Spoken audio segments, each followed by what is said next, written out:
This short video has points 11 through 20 for the expert witness to consider while testifying on direct examination.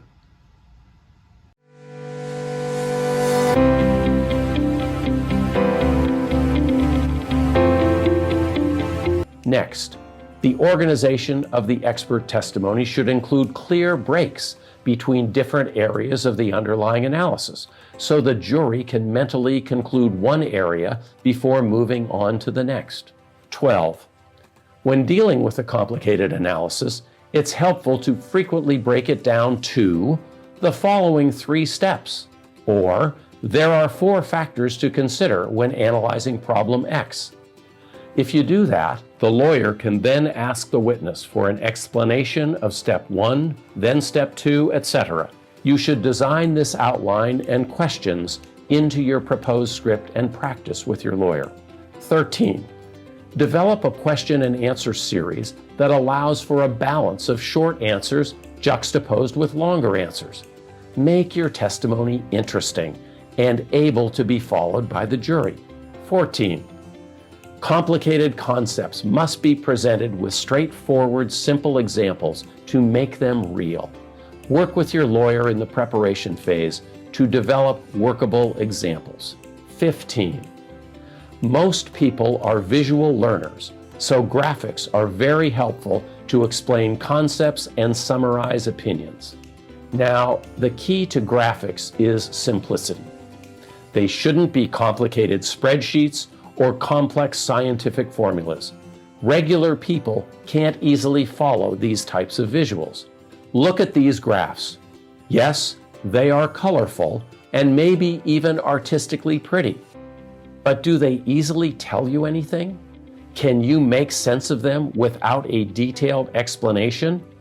I certainly can't. By contrast, look at these 2 graphs. They may not be as artistic, but they are easy to understand. They clearly show something to anyone who quickly looks at them. How about these graphics that show some scientific formulas? Do they mean anything to you? I would rather see something like this as opposed to a fancy formula. The message is, keep your graphics simple and to the point. 16. Whom should the witness talk to when giving expert testimony? Normally, a teacher will speak to the students, the listeners to whom the information is being conveyed. So without being patronizing, the expert should do the same thing and try to do it in a conversational tone. Look at the lawyer when she's asking you a question, then turn to the jury when answering the question. 17. Don't hesitate to invite your lawyer to interrupt you and request further clarity if your answers to her questions are confusing. For instance, in a complicated part of your testimony, the expert might even look at the lawyer and say, "Did that make sense, Ms. Jones?" Or, be sure you have agreed that you're comfortable being interrupted with a question like, "Wait a minute, Dr. Smith, please go back over the point you just mentioned. Maybe it's just me, but I didn't quite get that." 18.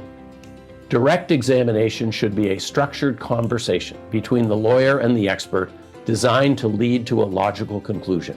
As the testimony is presented, the lawyer should ask for the expert's conclusion for each step of the analysis. 19. At the very end of the testimony, the lawyer should ask for the expert's final conclusion and whether the expert has reached it with reasonable certainty. Number 20. Be mindful about structuring the testimony so the fact finder sometimes has the opportunity to draw some of their own conclusions from obvious facts. On direct examination, the lawyer should be the conductor of the orchestra, not the soloist. The expert is the soloist. Think of yourself that way. Carefully prepare with your examining lawyer, prepare a script of your testimony, and your expert testimony will be flowing and logical. Brian Peter Brinig is an adjunct professor at the University of San Diego School of Law and managing director of the forensic consulting group of CBIZ, a national financial services firm. The strategies and tactics presented in this video presentation are discussed in complete detail in his treatise, Mastering the Art of Expert Witness Testimony, which is available by scanning the QR code on the screen or on Amazon. Professor Brennig is available for continuing education presentations and speaking engagements to professional groups.